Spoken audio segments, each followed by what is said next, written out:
All right, welcome back, everybody.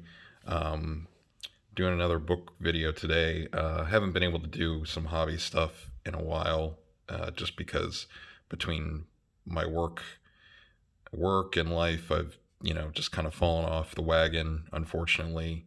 And at this apartment I have now, I don't really have much storage space, so I'm afraid to sort of buy too many miniatures, and because I bought, I think, too many books since I've been here. But anyway, um, just thought I'd do some quick little book flip throughs. I went to a bookstore here recently, and I was looking for, of course, early modern Ottoman stuff, as I love, because I love that. But I found some more medieval books, and I thought I'd pick these up because it's not. I don't really know a lot about the Crusades in detail. I mean, I helped with a course when I was in grad school, so I know the basics, but not really something a period I know a lot about. But so the first book I'll talk about is this one, Saladin by Anne Marie Ede, and she's a French medievalist. It says she's at the director of the research center at the Centre National de la Recherche Scientifique, Paris. Okay, so I guess that's probably a big deal.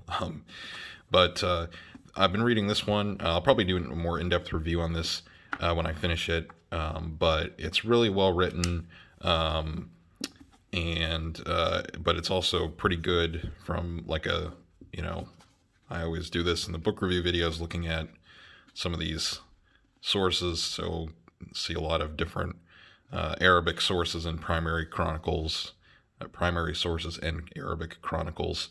So that's always a good sign when you open a history book. You want to make sure they're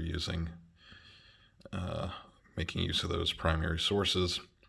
And this book I like because it's just written as a biography. I think Saladin's one of those figures in history that gets romanticized way too much.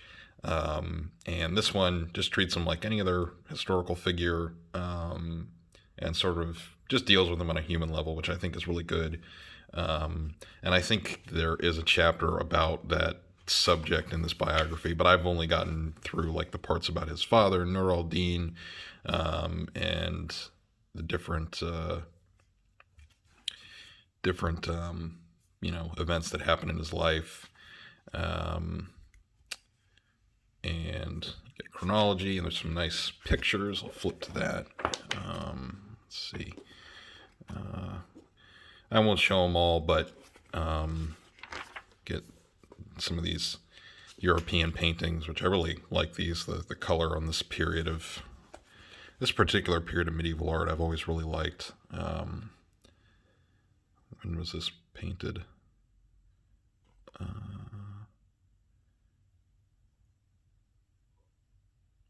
15th century, I guess. Yeah.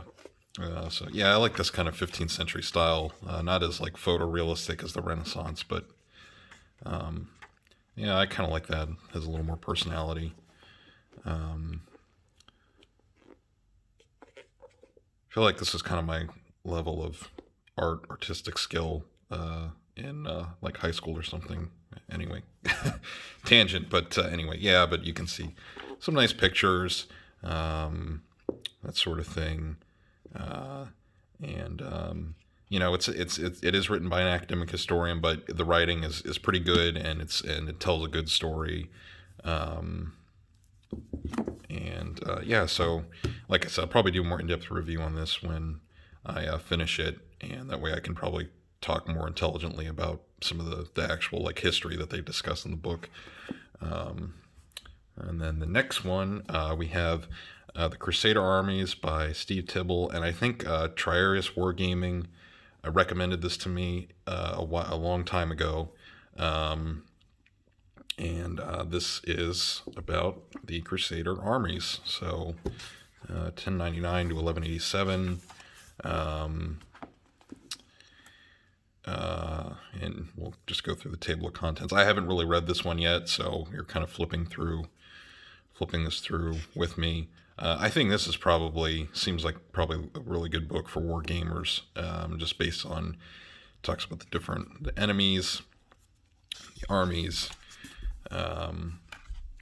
and doesn't seem to be a ton of pictures, but there's some, oh, there are some pictures, okay.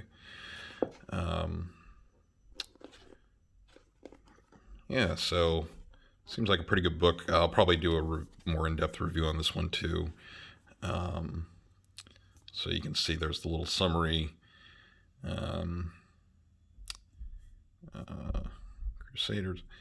And, the summary, maybe you might roll your eyes at this, but this is actually pretty true. I mean, that's any pre-modern army is going to be mostly like a mixed, made up of many different people, mercenaries, that sort of thing. And while I'm here, another book I reviewed on the channel, but might be good, like a companion maybe. Let me cut for just a second. This is a little later than the Crusades. This is the late Byzantine army, as it says. But this is really good, kind of gives us a sense of a lot of the problems with the Byzantines leading up to 1453, of course.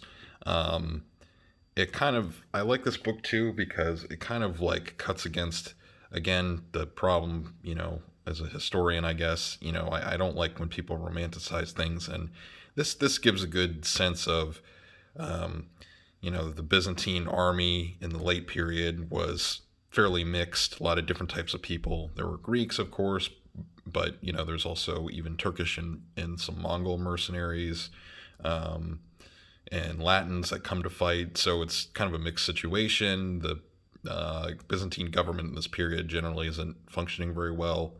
A lot of civil wars, that sort of thing. But anyway, my point is, I think this is something in a similar vein that kind of is getting at more of as close as we can to some of the realities, instead of like, I don't know, movies or meme stuff.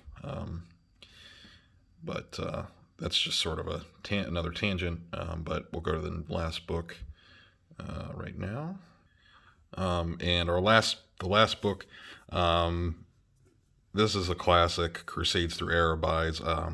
I've read some of this before, but not cover to cover, and pretty self-explanatory. It's the Crusades from the Arab chronicler's perspective. I think this is probably a good book, even if, maybe you're not interested in like painting, an Arab wargaming force or something, but it's good to get the other side of the story in any historical event. And it's not super long, as you can see. I mean, let's see how many pages without the footnotes. I guess I don't really have the full notes, but let's see. Yeah, 266 pages. I think this is probably, if you're a fast reader, this is good. Probably bang this out in like a weekend. I'll probably do videos for all these books in greater detail when I finish them, and I can talk a little more intelligently about them. Yeah, so that's what I've been up to. I would love to do some more wargaming stuff soon, but just life has kind of prevented me from that. I think I'll probably try and do more of these book videos when I, get my hands on something that's good or valuable for wargaming. I haven't been able to do the streams just because the time zone differences wouldn't make it very productive. I'm still a small channel, so, there's that factor. But anyway, hope you all liked the video, and I will talk to you all in the next one. So have a nice day.